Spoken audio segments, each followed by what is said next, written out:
নমস্কার বন্ধুরা, আমি ডোনা রিগালিস লাইভ কিচেন চ্যানেল নিয়ে তোমাদের সামনে এসেছি। আজকে আমি তোমাদের জন্য নিয়ে এসেছি বেগুন পোড়া রেসিপি।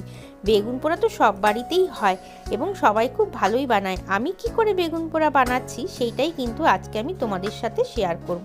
চলো তাহলে দেরি না করে আর কথা না বাড়িয়ে ঝটপট করে গিয়ে বেগুন পোড়াটাকে বানিয়ে ফেলি।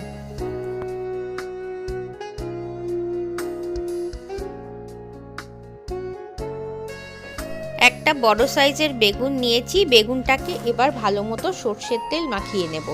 চারপাশে কিন্তু ভালো মতো সর্ষের তেলটাকে মাখিয়ে নিতে হবে। সাথে নিয়েছি একটা ছোট সাইজের টমেটোটাকেও কিন্তু ভালো করে সর্ষের তেল মাখিয়ে নিয়েছি। এখন বেগুনটাকে আমি ছোট ছোট করে চিড়ে নেব। এই চিড়ে নেওয়া জায়গাগুলোর ভেতরে কিন্তু আমি রসুন এবং কাঁচা লঙ্কাকে ঢুকিয়ে নিব।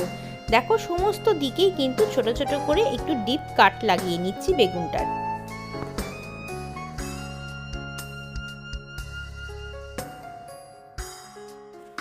এখন রসুনগুলোকে এই কেটে নেওয়া জায়গার ভেতরে কিন্তু ঢুকিয়ে দিচ্ছি। এইভাবে করে পুরো বেগুনটার মধ্যে যতগুলো কাট লাগিয়েছি সবগুলোর মধ্যে কিন্তু আমি রসুনগুলোকে ঢুকিয়ে দেব।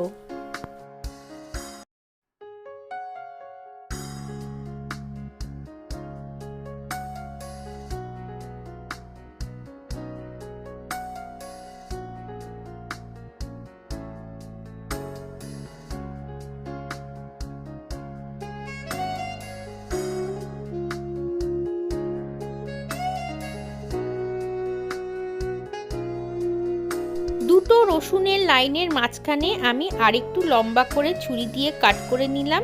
এই কাট করা জায়গাটার মধ্যে কিন্তু আমি কাঁচা লঙ্কা ঢুকিয়ে দিব। কাঁচা লঙ্কা যে যতটা ঝাল খেতে পছন্দ করো সেই অনুযায়ী ব্যবহার করবে। আমি 2 কি 3টে কাঁচা লঙ্কা ব্যবহার করছি। তোমরা চাইলে কিন্তু এর থেকে বেশি পরিমাণও কাঁচা লঙ্কা ইউজ করতে পারো।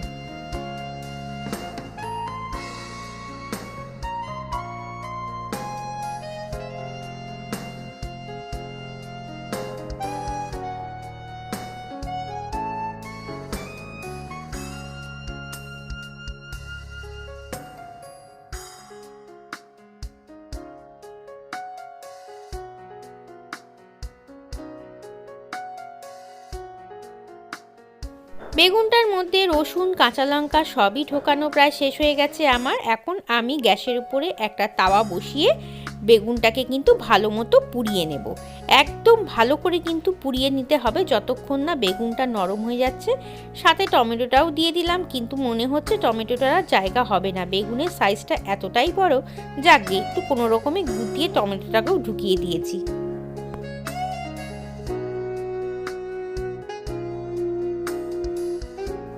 এইভাবে করে আস্তে আস্তে ঘুরিয়ে ঘুরিয়ে কিন্তু পুরো বেগুনটা আর টমেটোটাকে কিন্তু পুড়িয়ে নিতে হবে।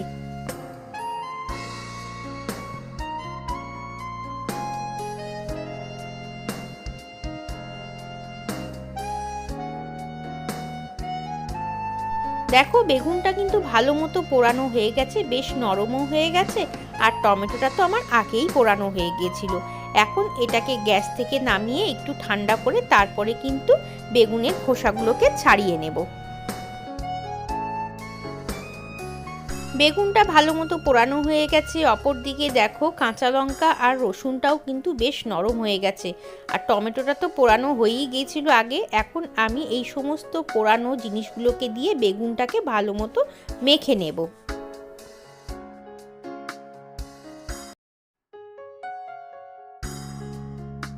বেগুন পোড়ার মধ্যে আমি হাফ কাপের মতো ধনেপাতা কুচি দিয়ে দিচ্ছি, আর একটা পেঁয়াজকে ভালো মতো কুচিয়ে রেখেছিলাম সেটাও কিন্তু দিয়ে দিলাম। সাথে দিচ্ছি 1/4 চামচের মতো নুন আর 1 চামচের মতো কাঁচা সর্ষের তেল। এখন ভালো মতো আমরা এটাকে কিন্তু মেখে নেব।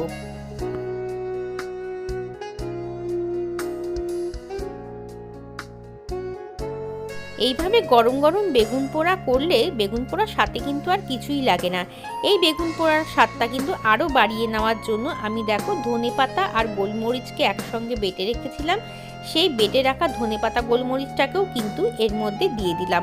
তাতে কিন্তু স্বাদটা আরোই বেশি হবে। আর শীতকালে তো সব বাড়িতেই প্রায় ধনেপাতা বাটা থাকেই। সেই ধনেপাতা বাটা দিয়েও কিন্তু বেগুন পোড়া মাখলে পারে ভীষণই ভালো হয় খেতে।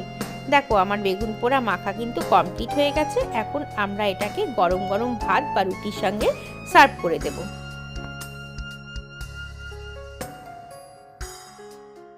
বেগুন পোড়াটা কিন্তু খাবার জন্য একেবারেই রেডি। কি দেখে লোভ লাগছে তো? এরকম বেগুন পোড়া যদি বানানো হয় তাহলে কিন্তু রুটি ভাত সমস্ত কিছুর সাথে ভালো লাগে। আর শীতকালে বাঙালিদের তো বেগুন পোড়া ভীষণই প্রিয়। আমার রেসিপিটা যদি ভালো লাগে তাহলে কিন্তু অবশ্যই লাইক কমেন্ট শেয়ার করো। আর যদি নতুন বন্ধু হয়ে থাকো চ্যানেলটাকে কিন্তু সাবস্ক্রাইব করে নিও। চলো আজকের মতো বিদায় নিই, আবার আসবো অন্যদিন অন্য একটা সুন্দর রেসিপি নিয়ে। ততক্ষণ সবাই ভালো থেকো এবং সবাইকে টাটা।